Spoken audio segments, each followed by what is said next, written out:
नमस्कार साथियों। आज मैं फिर आपके सामने एक ऐसा मुद्दा लेकर आया हूं जो बड़ा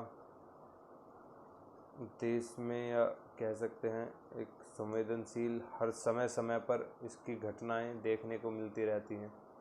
8 मार्च हम मनाते हैं, महिला सशक्तिकरण दिवस के रूप में मनाते हैं। महिला सशक्तिकरण,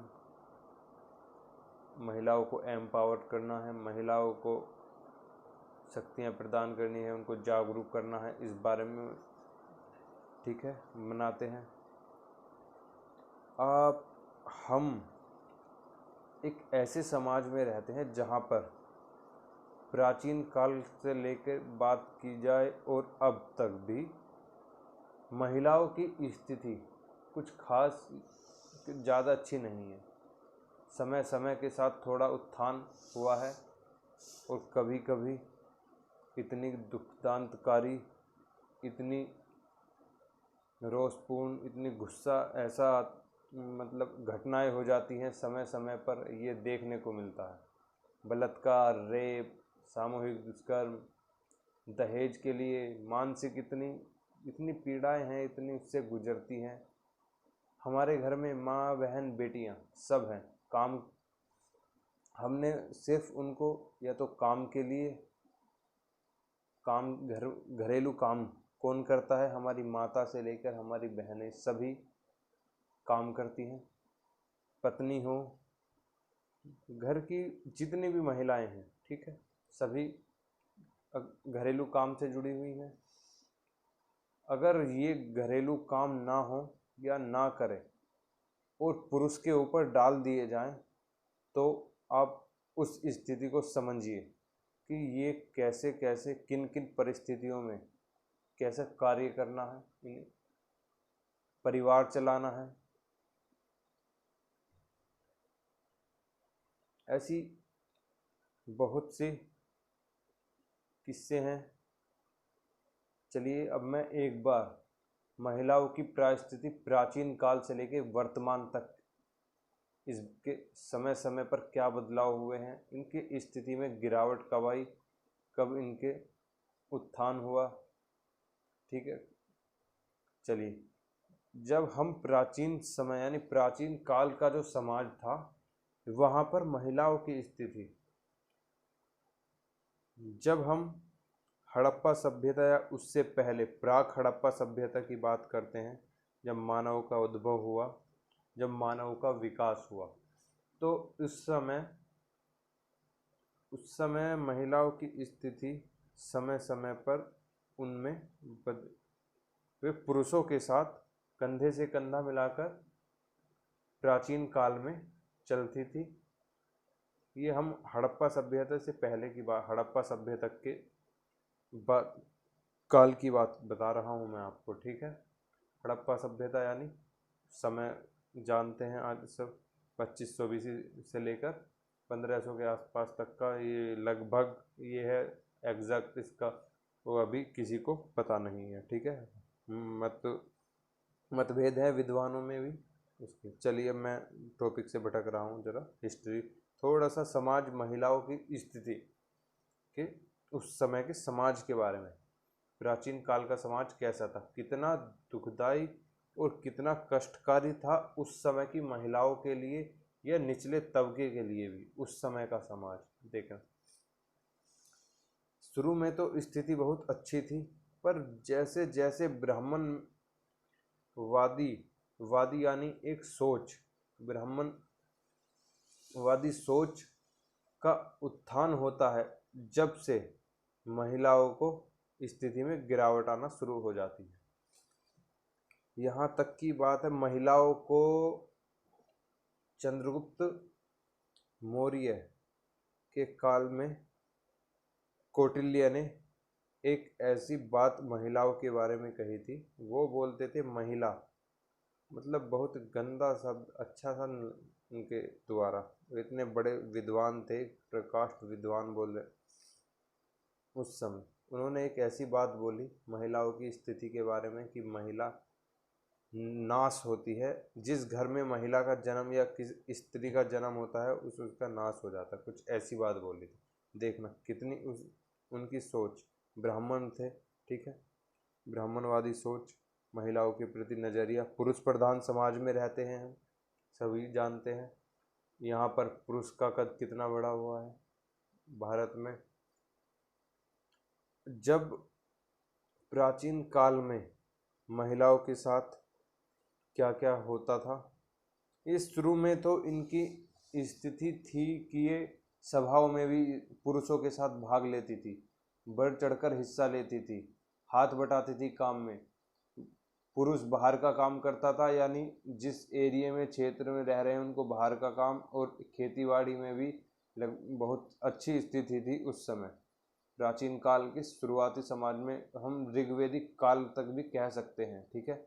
ऋग्वेदिक काल के बाद का जो समय था वहाँ से उनकी स्थिति में पतन होना शुरू होता है। वहाँ पर पतन के साथ साथ इतनी कुरीतियाँ, मतलब सोच, इतनी संकीर्ण सोच हो जाती है महिलाओं के प्रति पुरुष प्रधान समाज की, कि वहाँ भोग की वस्तु सिर्फ, अब भी समझा जाता है महिला को भोग की वस्तु, सौंदर्य की वस्तु ही समझा जाता है।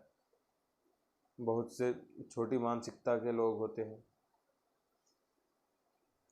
यहाँ हम बात करें तो उस समय महिलाओं को अपने वर तक चुनने के अधिकार थे, अपनी इच्छा से शादी भी करती थी, पढ़ने लिखने तक का अधिकार दिया हुआ था, सभाओं में भाग लेती थी, चुनने तक का, मतदान तक के भी अधिकार, यानी राजाओं को चुना जाता था। कहीं कहीं पर प्रजातंत्र, गणतंत्र थे, तो वहाँ पर अभी फिर गणतंत्र उस समय की बात नहीं है, उससे पहले तो सभा छोटे छोटे ग्राम को मिलाकर, छोटे छोटे क्षेत्र, बहुत सारे गांवों को मिलाकर जनपद बन जाता था। उस समय वहाँ पर महिलाओं को, ठीक है, उनकी बात होती थी। पर उसके बाद से जो हमारे समाज ने करवट ली, या समय इतनी तेजी से महिलाओं को, सती प्रथा, दास प्रथा, और एक देवदासी प्रथा। देवदासी प्रथा होती है महिलाओं को किसी मंदिर में, जब बच्चियां छोटी होती हैं, छोटी छोटी लड़की होती, उन्हें मंदिर में दान कर दिया जाता है, और वहाँ पर उस समय इतने बड़े स्तर का उनका शोषण होता था। जो पुजारी होते थे सिर्फ वहाँ पर नाचने के लिए कि ये तो देवी है, देवी के उसमें पता नहीं क्या क्या उसके साथ होता था। बहुत बड़े स्तर की बात है। सती प्रथा एक कुरीति, इतनी बड़ी कुरीति कि महिलाओं को जिंदा ही अग्नि में जलना पड़ता था पति की चिता के साथ। ये कहाँ का न्याय है भाई, ये क्या बात है। उसका पति मर गया, वो भी मर जाएगी, सती हो जाती थी, देवी समझा जाता था, पर देवी के नाम पर कुछ और ही देश में चल रहा था। और दहेज प्रथा का भी काफ़ी समय से, ये चंद्रगुप्त मौर्य जब थे, उन्होंने वैवाहिक संबंध स्थापित करके, दहेज प्रथा उससे पहले की भी थी, वैवाहिक संबंध स्थापित करते थे राजा महाराजा, और दहेज इतने बड़े स्तर पर होता था। गाँवों में दान होता, ये क्या दहेज ही तो था, गाँव के गाँव, कई सारे गाँव दान दे देते, कभी कुछ दान दे, कभी कुछ, ऐसे ही दान होता था। ये दहेज प्रथा की शुरुआत प्राचीन काल से भी हम देखें आंशिक तौर पर मानी जा, आंशिक नहीं, बड़े स्तर पर मानी जाती है। दहेज को बोला जाता है कि ये उपहार, भेंट स्वरूप है, पर इस भेंट के चक्कर में ना जाने कितने घर तबाह हो गए, कितनी स्त्रियां, कितनी महिलाओं ने आत्महत्या कर ली। अभी हाल ही का मुद्दा चल रहा है, गुजरात की एक महिला ने आत्महत्या कर ली, वो भी दहेज प्रति, उसका ही दहेज का ही एक केस है। हालांकि उसने वीडियो, एक उसका क्लिप वायरल हुआ है, वीडियो वायरल हुई है, उसने कहा है कि मैं इसके लिए स्वयं ही जिम्मेदार हूँ, इसके लिए किसी को दोषी ना ठहराया जाए। पर उसकी मानसिकता, जो उसे आत्महत्या करने की ज़रूरत क्यों पड़ी, इस पर चर्चा की जानी। उसके जो पति था, उसने इतना मेंटली टॉर्चर सहा हुआ था उस लड़की ने, तो कि उसे कुछ दिखाई नहीं दिया, इसलिए उसने आत्महत्या कर ली। ये पता नहीं कितनी घटनाएं ऐसी दिन प्रतिदिन के स्तर पर महिलाओं के साथ होती है जिनकी चर्चा ही नहीं की जाती, या इनकी रिपोर्ट या इनके केस ही दर्ज नहीं होते। बलात्कार, सामूहिक दुष्कर्म, रेप और ना जाने छेड़खानी कितनी बड़े स्तर पर, तो चुपचाप ही दबा दिया जाता है इन घटनाओं को। दिन प्रतिदिन के स्तर पर अब देखोगे भारत में क्या समय लगभग सभी के साथ, सभी देशों में कहीं कहीं पर स्थिति है बहुत नीची है। भारत भी एक ऐसी ही स्थिति में है। हम एक तरफ तो महिला सशक्तिकरण की बात करते हैं, पर दूसरी तरफ देखिए क्या हो रहा है समाज में। कितने बड़े स्तर पर शोषण होता है, काम करा लिया जाता है, बलात्कार श्रम जैसी अन्य, और समान कार्य के लिए समान वेतन।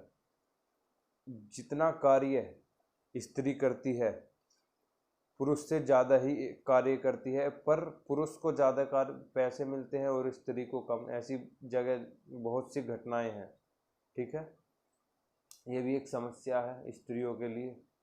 तो इन सब बहुत सी बड़े स्तर पर ये समस्याएं हैं भारत समाज में। ये कुरीति हैं, ये विनाश की ओर है, ये विनाश का जड़ है। भारत के समाज की नींव को खोखला कर, ये हम शुरू से ही ये हमारा समाज ऐसा ही है, पुरुष प्रधान समाज में रहते हैं, उसकी सोच है।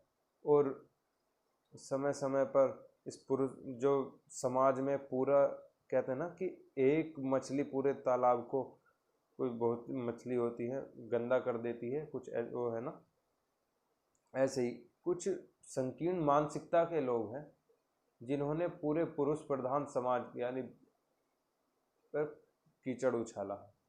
फिर बात होती है सभी तक जाती है।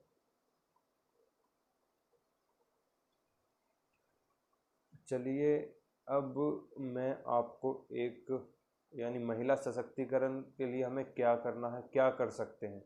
सबसे पहले महिलाओं को ही अपने अधिकारों के खिलाफ कदम उठाने पड़ेंगे, उनके जो अधिकार दिए हैं उनका उपयोग करना पड़ेगा। और इसमें सबसे अच्छा क्या है कि शिक्षा, ये एक ऐसा हथियार है जिससे पूरे विश्व को बदला जा सकता है। शिक्षा एक ऐसा जिससे सोच, पूरे समाज की भी हम सोच को बदल सकते हैं। ये एक ऐसा हथियार है। एम्पावर करना होगा सभी समाज में भी, आर्थिक तौर पर भी हमें, ठीक है, और राजनीतिक तौर पर भी हमें महिला को सशक्त बनाना हो। बहुत सारे क्राइटेरिया हमने ऐसे निर्मित कर दिए हैं या बना दिए हैं उस समाज ने उस समय के, जो ये अब भी ऐसे ही बने हुए हैं।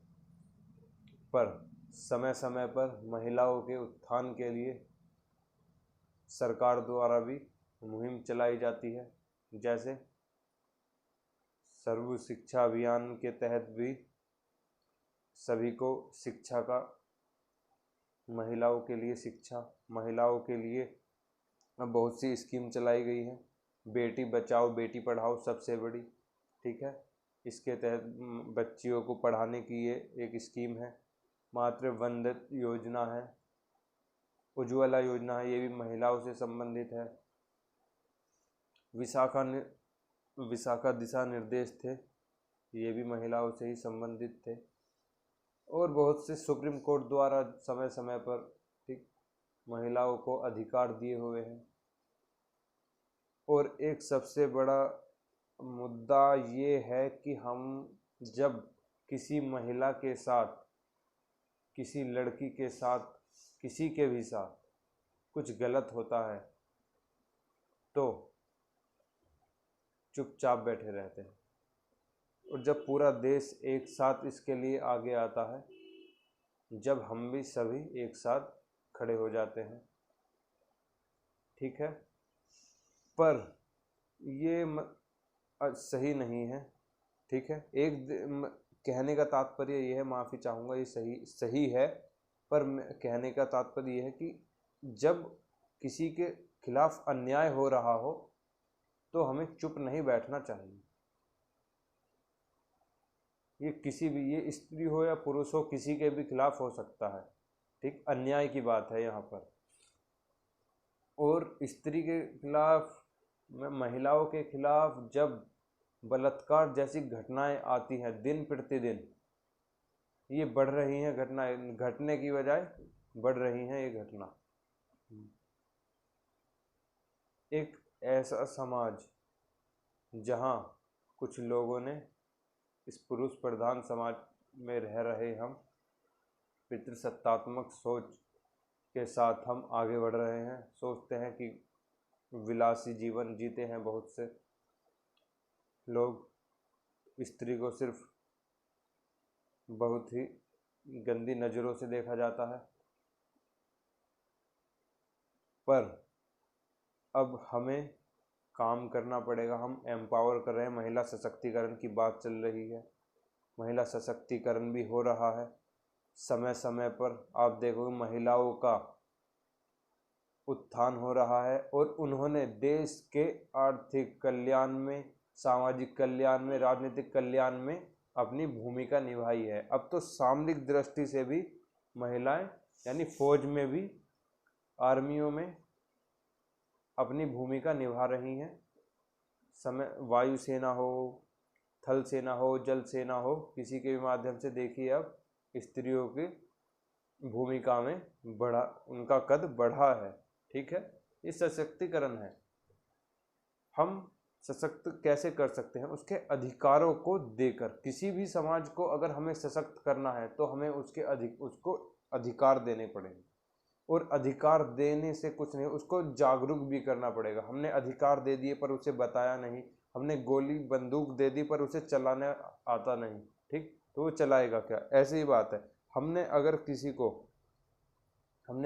को कुछ दिया है तो उसको उसके बारे में जानकारी होनी चाहिए। जानकारी, हमारा फर्ज है कि हम उसको जानकारी दें, इतना मुद्दा है, ये बात है। बस सरकार भी अपने अनुसार कानून बनाती है, सख्त कानून बनाती है, पर एक जब बात आती है, जब ये बलात्कार वाला मुद्दा चलता है कि फांसी जैसी या सजा का प्रावधान, बहुत से फास्ट ट्रैक कोर्ट बनाए गए हैं कि सजा जल्द से जल्द हो, पर न्यायालय में हमारे बहुत देरी हो जाती है। अभी निर्भया वाला कांड था, सभी आप इससे परिचित थे, कितना बड़ा कांड था। काफ़ी समय बाद, अभी हाल फिलहाल में कुछ महीने पहले ही उन लड़कों को फांसी हुई है। और एक हाथरस वाला कांड, हैदराबाद वाला कांड, ना जाने कितने ऐसी सामूहिक दुष्कर्म की घटनाएं आती हैं और कितने तो पता भी नहीं चलते हैं।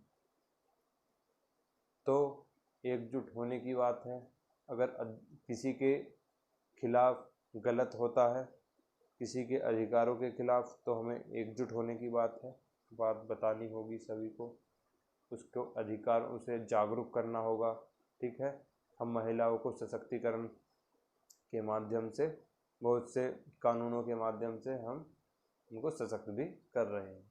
चलिए, अब मेरी चर्चा काफ़ी लंबी हो गई है, मैं यहीं पर अपने संवाद को विश्राम देता हूँ। चलिए, नमस्कार, जय हिंद।